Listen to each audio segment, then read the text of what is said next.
this problem tends to be more common than I think a lot of us realize or would care to admit. And what the problem is exercising. We start an exercise routine or program or whatever, and we're trying to lose weight, and the flip side happens. We start gaining weight. Now, this is usually for a few different reasons, and then I'll go on later in the video and tell you what you can do about it. So one of the first theories that this happens is that we start exercising, it increases our metabolism because we're burning more calories, we get more hungry, and if we're not eating the right quality foods, if we're still eating maybe what we were before, which was maybe foods that tend to get us hungrier and get us to eat more, well, now we're hungrier because we're exercising more and we're eating foods that aren't filling us up as much, which are usually more carbohydrate, more simple carbohydrate type stuff, or unhealthy fats.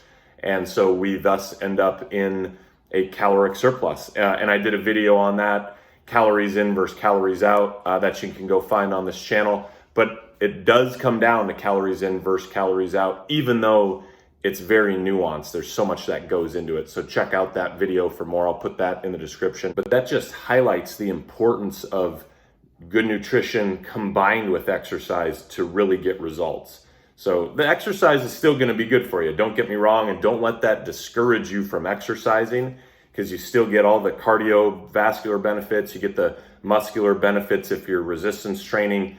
But again, if you're trying to burn fat, which is going to be healthier long term as well, having significant fat weight on our bodies, it is a risk. And there's a lot of correlation with, unhealthy things that can happen later in life. So it is good to be on the leaner side as far as health goes. It's not a one size fits all, not everybody is, and they can still be healthy. But in general, it's good to try to avoid excess fat weight. And so remember, nutrition and exercise combined are really going to get you there. Now, when I say nutrition, that's a big subject. So what do I mean? Well, protein itself, as a macronutrient, requires more calories to digest. So your body burns more calories. This is called the thermic effect of food, versus fats and carbohydrates.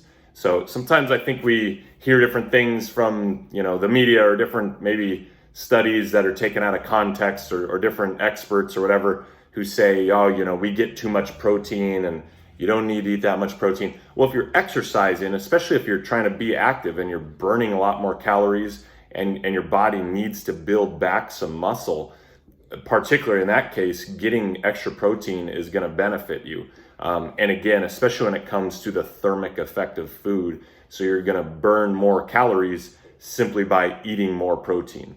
So that's the first thing that we want to remember. Exercising more, make sure you're getting sufficient levels of protein. For athletes, I recommend, and this recommendation isn't just from me, this is from a lot of different good coaches and organizations too, getting around 1 gram of protein per pound of body weight. So if I'm 195 pounds and I'm doing quite a bit of exercise, exercising every day, lifting weights, several times a week, maybe doing some running or cardio or whatever it might be, I want to make sure I'm getting plenty of protein, to maximize my results. And again, particularly in the case of somebody that's just starting it now, to avoid maybe gaining weight because they might be eating more and hungrier, which is fine, but you want to make sure you're eating foods that aren't going to, store as fat as easily. So the other thing to that most people know is fiber. Fiber has, a high thermic effect because it's difficult or it's undigestible. And so making sure we get foods like even whole grains, sometimes they get a bad rep because they're carbs, but if you're eating foods that have a good amount of fiber in them, vegetables are obviously great. Fruits for most people are great. You just don't always want to go crazy on it because they are going to be higher calorie than vegetables, and especially with sugar. But the sugar and fruit, we don't really need to be too afraid of unless you're just going to town and going crazy, and if you're not very carbohydrate tolerant. So keep that in mind.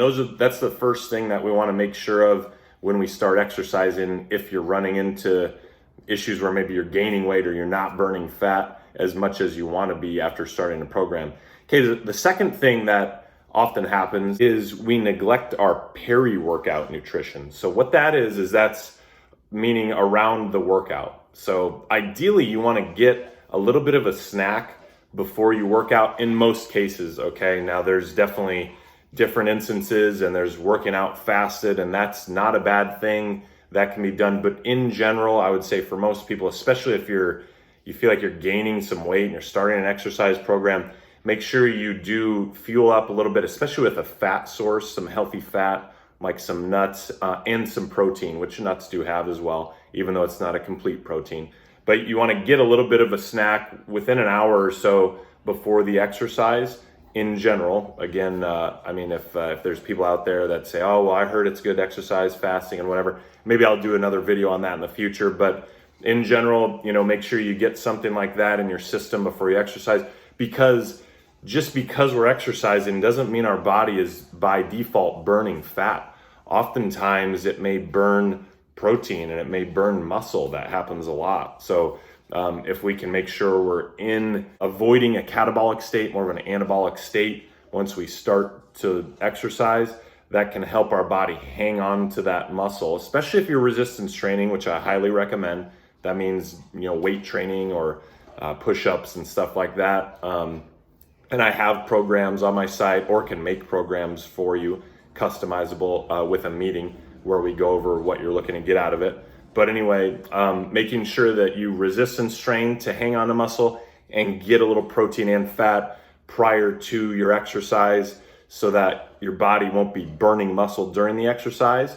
And then afterwards, after the exercise, using that advantage to refuel, especially a great time to get protein. And if you're gonna have some carbohydrate during the day, that could be a great time to do that as well. A lot of people say, oh, I don't want to just ruin my workout by going and eating a lot. Well, you have to eat during the day at some point anyway. So the best time to do it is right after a workout, when your body is in a fat burning state, or it wants to be. Your metabolism is higher, your heart rate is going to be up a bit. It's a great time to refuel, replenish your glycogen stores if you are getting some carbohydrate. Now that carb hopefully isn't going to get stored as easily as fat. Well, it won't get as easily as stored as fat, particularly if you just resistance trained. That'll get taken up into the muscle as glycogen, which is what we want. So right after the workout is a great time to have a pretty good sized meal. And again, you're going to have to eat. You do eat during the day anyway. So the line of reasoning of, well, I don't want to have a big meal because I just worked out. Well, you're going to have a meal at some point. So it's better to have it now. Let's say that's at, 4 p.m. or 5 p.m. or even 8 a.m. after you did a workout, rather than 9 p.m. because you're super hungry because you exercised earlier in the day, burned a lot of calories, and you haven't eaten very much. So you're going to be extra hungry. And at some point, you're going to need that food. You need, again, especially around a gram per pound of body weight of protein if you're really getting after it and really serious about trying to pursue those body composition goals and burn fat and hang on to muscle. And if you're working hard, which is a great thing to do. So anyway, those are the two things that are probably the most common if you're running into issues where you're starting to exercise or you've been doing it for a little while and you're not seeing the results that you want. You're trying to lose more weight or especially lose fat, and you're having trouble with that, and maybe you're even gaining weight. Keep those two things in mind, give it a shot, and keep working hard.